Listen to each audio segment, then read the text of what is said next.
গণতান্ত্রিক বাংলাদেশের মাপকাঠিতে আজকে আমরা এখানে অবস্থান করছি।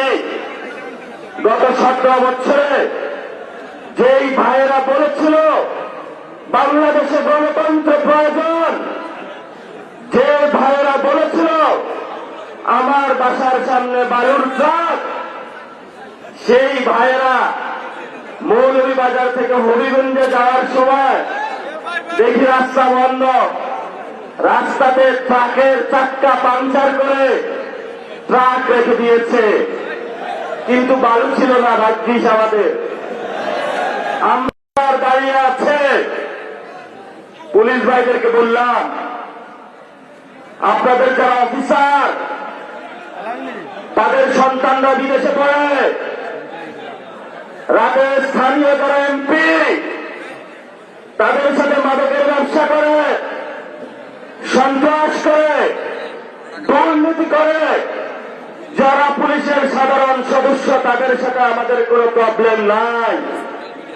12-13 হাজার টাকা বেতন দেয়, সারাদিন দাঁড় করিয়ে রাখে, সেখানেও দেখি তাদের হাতে অস্ত্র।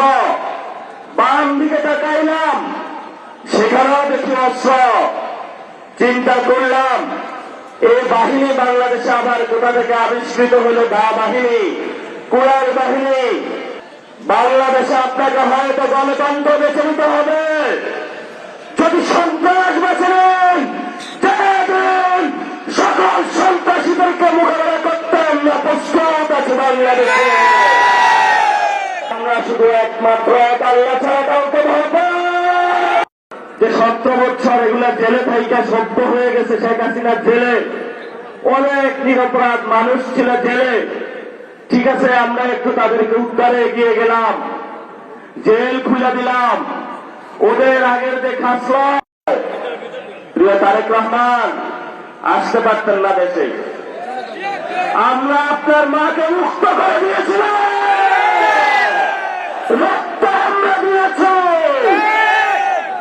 আপনার মাকে সসম্মানে বাংলাদেশ থেকে বিদায় জানিয়েছিলাম আমরা, কারণ আমরা গণতন্ত্রকে শ্রদ্ধা করি।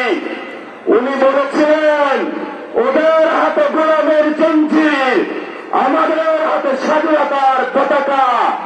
আপনার বাবা বলেছিলেন ওই রিপোর্ট ভারতের বিরুদ্ধে দাঁড়িয়ে সবসময় মাথা উঁচু করে দাঁড়িয়েছিলেন। আপনার কি হয়েছে? আপনার কি হয়েছে? সমস্যাটা আমাদেরকে একটু বলেন।